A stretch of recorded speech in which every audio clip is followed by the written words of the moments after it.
What's up, guys? It's Forrest. I haven't made a video for YouTube in quite some time, so I'm gonna go over a couple of scale crawlers I got, and so we'll start off with the Komodo 2.2. It's got the Jeep 4-door Proline body on it. To be honest, the best thing on this entire truck is the body. Really, I mean,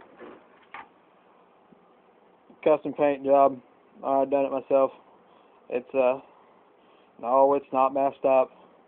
What I did is did the marble effect. I don't know if any of you guys have ever really seen or know what that is.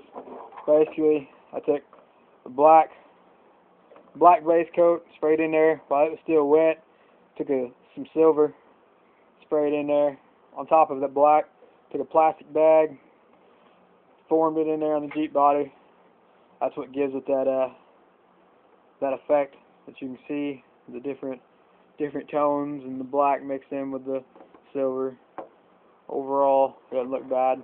The fenders and the top, what I did is I was in the process of waterproofing some of my servos, so I thought I'd take the plastic dip that I had spray for them.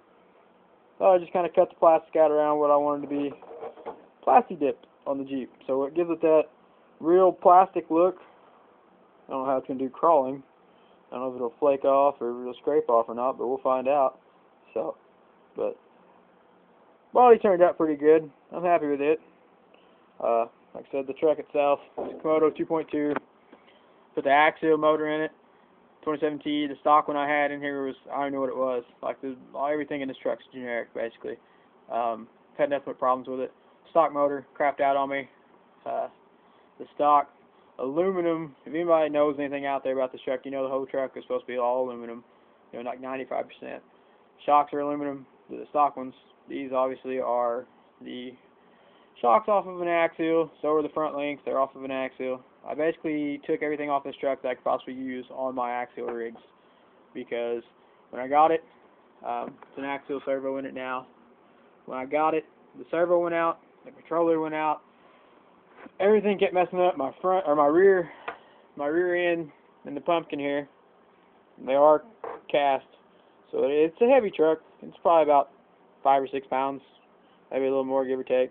But the rear end gears were all chewed to bits. I ordered it brand new, didn't buy it used. Couldn't find any reviews on it, didn't really know who made it. But the rims are aluminum 2.2s, and they're about the nicest thing, in my opinion, on this entire truck. So the gears, I've had nothing but problems, front and rear gears. Servo was bad. Like I said, you can see this is the stock ESC. Sorry for the quality of the video. Don't know. Do it on my phone. It's a Novatech. I don't know who makes Novatech. So, but I mean, the frame is made out of aluminum. So it could be a really nice truck. I played around with it for a little bit.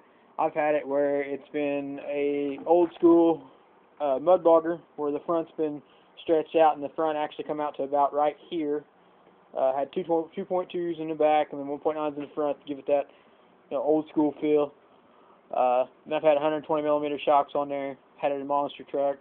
It's kind of playing around. Got it back to a crawler now. Plan on doing some more stuff with it. Maybe in the future once we get some more money and get moved into our new house. So that's it for that one. The other 2.2 I have, that's my 1.9s.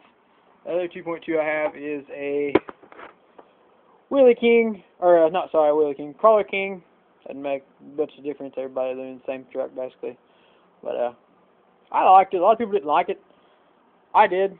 It crawled real good. I didn't have a problem with it. A lot of people didn't like it because of the torque twist, but to me that made it more of a real looking truck because it did do the torque twist. I'm running the 2.2 Proline Super Swampers and the RC 4-wheel drive plastic. I can't remember the specific name of these rims, but they're RC 4-wheel drive. They have aluminum and a plastic version, and I opted for these. Got a Proline Baja bug body on it because I will admit the stock Land Rover body, whenever you would be crawling and having, doing what you're supposed to do with it, the body was too wide, and you'd end up having the problem where your wheel would meet the body. but I put a narrower body on there, so I really can't get up into my body. I mean, that's about as close into my body as it's going to get. So, pretty happy with this truck so far. I'm wanting to add, see if I can't make a 4-link setup instead of the 3-link that's front and rear.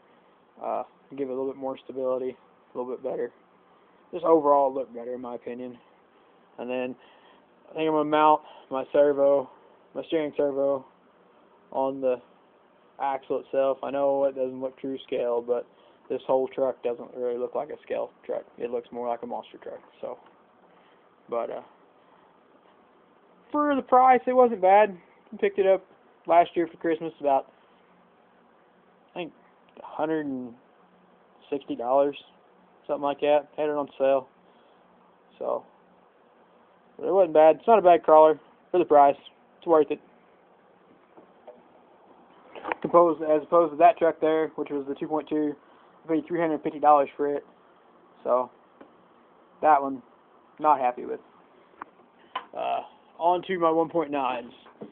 This is my Axial Dingo chassis. I got a Jeep body I'm working on right now for it. It's got the 1.9 pit bulls. Got these plastic rims off of rpphobby.com. I don't know who makes them. They're like $12 a pair. So they wasn't bad. They're pretty cheap. The pit bulls, for the ones that don't know about the pit bull tires, they come with 2 sets of foams. They have a thick gray foam that runs from like this bead right here on the tire to the rim. Then they have a white slimmer foam that runs everything else back. So the back, I have just the white foam in it. Gives it that aired down effect. Makes it look really nice. The front, because all my weight's up here, I got the both foams are in them yet. Not got a chance to crawl with it, so my tires and rims look so new. My front drive shaft kind of broke on me, so there is no drive shaft in it right now. It does have the aluminum links, front and rear 4-link setup on it. The 55T motor, RC 4-wheel drive, 110mm shocks, which these things are freaking killer. I just love these shocks. I've put my battery plate up front, put my electronics box in the rear, kind of let my battery plate sit down a little bit lower, which is a lot nicer. And for some of you who don't know that it'll actually set it down lower, I'll show you the difference on my Honcho. And then I have the Traxxas 2075 waterproof servo in there. I need to upgrade my linkage to metal links instead of the plastic ones, but I'll get to that eventually. So that's the Dingo. Let me show you the difference real quick on my Honcho, which, as you can tell, the Honcho battery plate kind of flops in the front.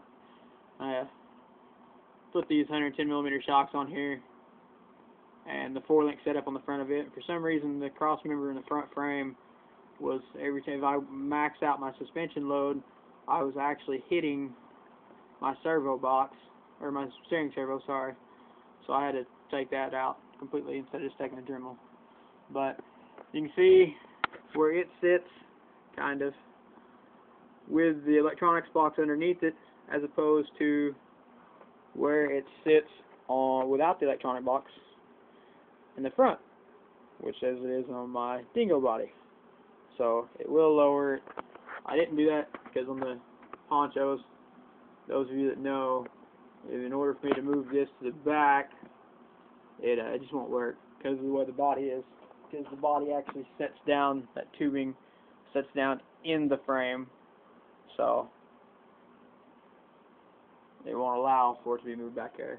But it's all, well, it's not completely stock. It's running Mickey Thompson 1.9 Baja Claw, the new tires in TTCs, I believe they're called, and the 110mm blue RC 4-wheel drive shocks.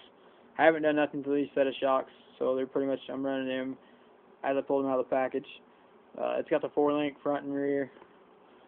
I waterproofed this servo with plastic dip. Just kind of watched a couple of videos on how to do that. Made sure I did it right. So But subscribe, like, comment, good, bad, doesn't matter. It's all constructive criticism to me. So thanks, guys. Later date. Bye.